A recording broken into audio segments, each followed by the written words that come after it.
আসসালামু আলাইকুম, সবাইকে স্বাগতম আমার এডুকেশন এক্সপিরিয়েন্স চ্যানেল থেকে।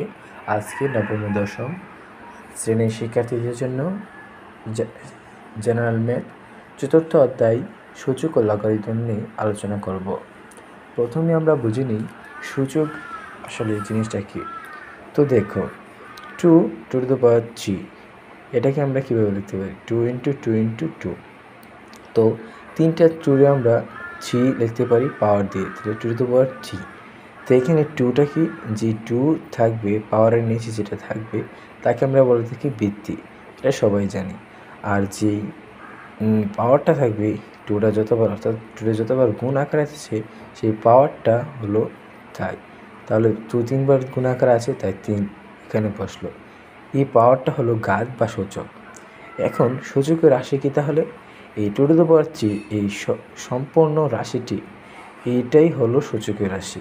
আচ্ছা, এখন আমরা বুঝে নিলাম সূচকের রাশিটা। তো এখন আমরা কয়েকটা সূত্রের সাথে পরিচিত হই। 2m × n = a m + n।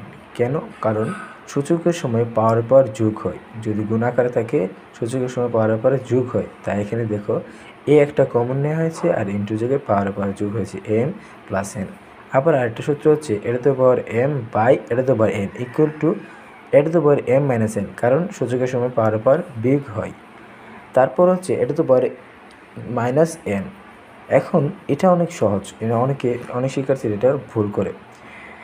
এটা হচ্ছে অনেক শিক্ষার্থী n/a লিখে ফেলে, আসলে না। এই মাইনাস ইনভার্সটা যে দেখতে পাচ্ছ তার জন্য আমরা দেবো 1।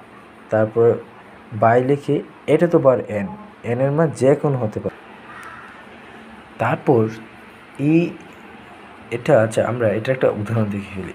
তো এটাতে -2। হ্যাঁ, তো এটার জন্য আমরা কী বলেছিলাম? এই ইনভার্সটা থাকার জন্য 1/n। তো n এর জায়গায় কী আছে? 2, তাহলে a²। 2 মানে a²। এখন a⁴ = 1।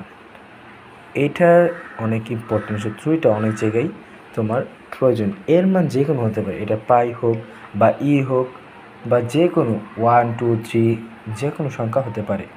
তো যে কোনো সংখ্যার উপরে যদি পাওয়ার 0 থাকে তাহলে এর মান কী হবে? 1। তো এখন আমরা আরেকটি সূত্রের সাথে পরিচিত হই।